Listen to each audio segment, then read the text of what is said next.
Socorro Bayanihan Services Incorporated. Lahat kaming nag-mass resignation. Tumakit kami ng bundok. Pinangako ni Senyor, kami daw ay makapunta sa langit. Yun yung sabi sa amin ng pagumisiya namin. They're believing, pag namatay sila doon, parang sure na sila sa langit. Pero ang ipinangakong paraiso, naging isa raw, bangungot.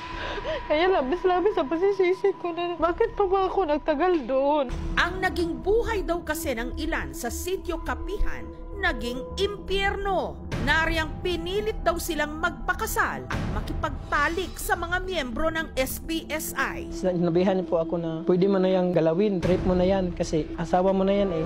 Hinikayat silang iwan pati ang kanilang mga pamilya at puwersahang pinagtrabaho.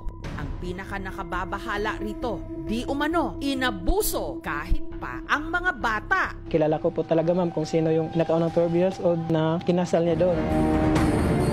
Gaano katotoo na ang nasalihan nila na SBSI, kulto? Isa sa mga sumanib sa grupo, ang nooy isang buwang buntis na si Gemma. Hindi niya tunay na pangalan. Lahat kami, yung parents ko po, yung mga kapatid ko po, hindi namin in-expect na doon na kami titira forever. Ang naging kuta raw ng mga miyembro, ang 353 hectares na lupaing ito, nasakop ng Sitio Kapihan, nasa tuktok ng bundok. Ang Sitio Kapihan, maihahalin tulad daw sa isang organisadong komunidad. Ang mga bahay, gawa sa kahoy. May sarili silang pamilihan, pati recording studio. Meron pa nga silang sariling istasyon ng radyo. Kapag may sakit yung membro ng pamilya mo, tinutulungan ka nila. Tutulungan kang mag-build ng own house kasi may tinatawag na bayanihan. Doon, hinati raw sina Gemma sa iba't ibang clusters o grupo. By age po yung naka-cluster. Ma-identify po niya yung mga tao na sino yung pwedeng magamit pa niya at sino yung pwede lang sa bahay.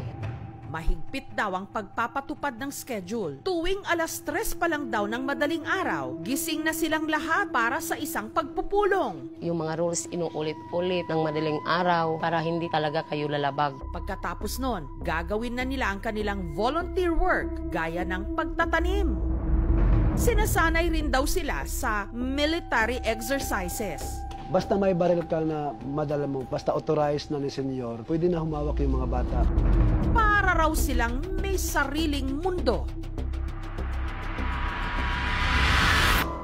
Ngunit meron daw silang mga dapat isakripisyo.